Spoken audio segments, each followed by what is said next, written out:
It's our confidence that helps us overcome imposter syndrome. Many professional women struggle with imposter syndrome, or as I like to call it, stinking thinking, where we feel like we don't belong or that we're not good enough. Developing confidence can help us overcome those feelings and recognize our own worth and our ability. It's time we shake off that stinking thinking. And that's the reason why I've put together my exclusive journal to help us cultivate our confidence. You see, this journal was created by me and curated by me with you in mind. It's available right now on the I'm the Good Thing website. So check it out at imthegoodthing.com so that you can learn more about how to cultivate your confidence. Well, welcome once again to I'm the Good Thing, the podcast. Now, this is the place where we unpack life wisdom. We pray, we affirm, and most of all, we discover our true beauty, our worth, and our power. I'm Denise Taylor, and I'm all about helping women build a life they love. And that begins with us believing everything good about who God created us to be. Now, I help women break through everything standing in their way, get what they secretly want, and prioritize themselves, their success, and their happiness. I want you to know you can be your own priority. Now, this is the place where we get energized in a God kind of way as we see ourselves the way God sees us. And let me tell you, sis, you are good. So today's life wisdom is this. It's time to be unapologetic about the success you desire and the effort and energy you're pouring into creating it. And so I want to break this down a little bit because that wisdom is packed with a lot. The first thing I want to really hone in on is success. On my other podcast, Embrace Your Power, I talk a lot about what I call the success superpowers. And the reason why I bring that up now is because you cannot become unapologetic about your success and all that it requires of you if you haven't first set yourself up to achieve good success. And so I want to first recap the success superpowers because I believe it will give the foundation that you can then build the notion of being unapologetic on top of. Success superpower number one is this. You have to see yourself successful. You have to begin to envision your ability to achieve that end result, that success that you desire. You see, the Bible tells us that as we begin to see ourselves, we begin to become. And so you've got to be able to envision the possibility of what it is that you can achieve. Success superpower number two is shake off fear. And the reason why that's important is because when you have this great vision for yourself, fear naturally sets in. In fact, fear as an emotion is not something that you want to go away. You see, it is the sensations of fear that allows you to know when you should give increased awareness or when you should give pause or concern. Where fear goes sideways is when we allow it to stop us, when we hold back and don't really lean into the possibility of ourselves. Number three, success superpower number three is do the work. And this is important because we have a role to play. It doesn't just happen. You have an accountability and responsibility to get involved in the vision of what it is that you desire. The success you want has work for you to do.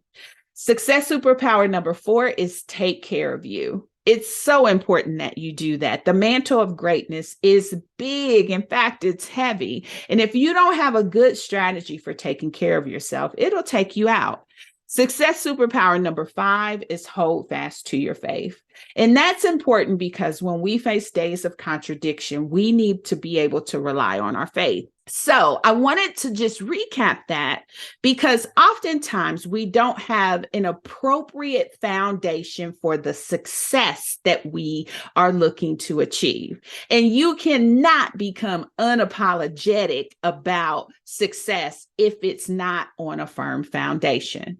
So let me just read the life wisdom again so that I can reorient you now that we have a better sense of success.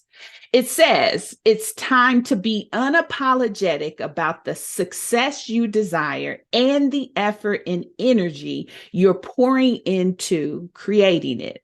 So, assuming that you are in motion, you are in hot pursuit of the things that God has inspired you to do. You understand the success you're working to create, and you understand your responsibility to show up and put your hand to the plow and do the work with effort and energy to bring it to pass. This is where being unapologetic, being no nonsense about it, will really strengthen your ability to bring it to life.